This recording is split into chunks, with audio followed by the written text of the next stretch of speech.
English में time कैसे note करते हैं? अक्सर यही बच्चों का सवाल है, मैं आज आप लोगों को बता देता हूँ। जैसे आप लोगों के पास 10:05 हो तो कहते हैं कि हमारे पास 10:05 हैं। उर्दू में बता देते हैं, अगर 5 मिनट रहते हो 10 बजने तो हम कहते हैं 5 मिनट बाकी रह गए हैं 10 बजने में। तो इंग्लिश में हम इसको टाइम नोट कैसे करते हैं, देखें मैं एग्जाम्पल लेता हूँ। अगर आप लोगों के पास 4 बजे का वक्त हो, 4 बजे का वक्त हो, छोटी घंटे को बड़ी मिनट को, तो हम कहते हैं इट्स 4 o'clock। क्या कहते हैं? इट्स 4 o'clock, 4 बजे का वक्त। अब अगर 5 मिनट गुजर जाए तो क्या कहते हैं? It's 5 past 4। 5 मिनट गुजर चुके हैं 4 बजे से। It's 10 past 4। 10 मिनट गुजर जाने के बाद इट्स 10 past 4।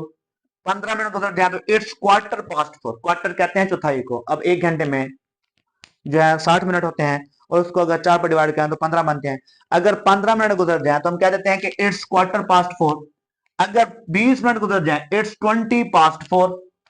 20 मिनट गुजर जाए तो 20 past 4। अगर 25 यानी 25 मिनट गुजर जाए 4 बजे तक, इट्स 25 past 4। 25 past 4। अगर आधा घंटा गुजर जाए, हाफ, आधा घंटा गुजर जाए, तो हम कहते हैं इट्स हाफ past 4। 4 बजे को हम काउंट कर रहे हैं, इट्स हाफ past 4। अगर, अब देखें आधे घंटे तक पास्ट की बात की है। अब अगर बाकी आधा घंटा जो बचेगा, जो बचने वाला टाइम होगा, वो कैसे नोट करें?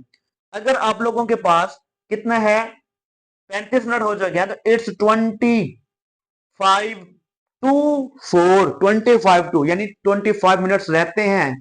कितने बजे से? हमने 4 बजे के वक्त की बात कर रहे हैं। It's 25 to 4। अगर 20 मिनट रहते हैं तो इट्स 22 4। बात 4 बजे के वक्त की चल रही है ना। इट्स 20 यानी 20 मिनट पड़े हैं 2 4 4 बजे से। अगर 15 मिनट बचे हैं तो इट्स क्वार्टर, यानी 5 5 का है, 5 10 15 20, इसी तरह अगर 15 मिनट पड़े होंगे तो कहेंगे इट्स क्वार्टर 2 4 2 10 2 12 2 11। इसी तरह जितने बजने से जितने मिनट रहते होंगे 2 कहेंगे उसको। अगर 10 मिनट पड़े हो तो इट्स 10 टू आगे 4 है, 12 है, 7 है, 8 है, कुछ भी है।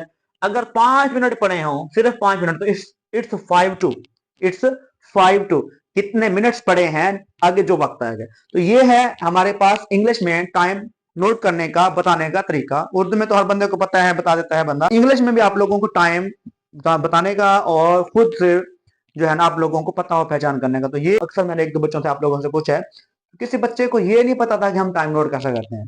बेटा ये चीजें आप लोगों के नॉलेज में, यही मकसद है हमारा पढ़ना, कि हमें आगे बात करने का, दूसरे को समझाने का सलीका होता हो।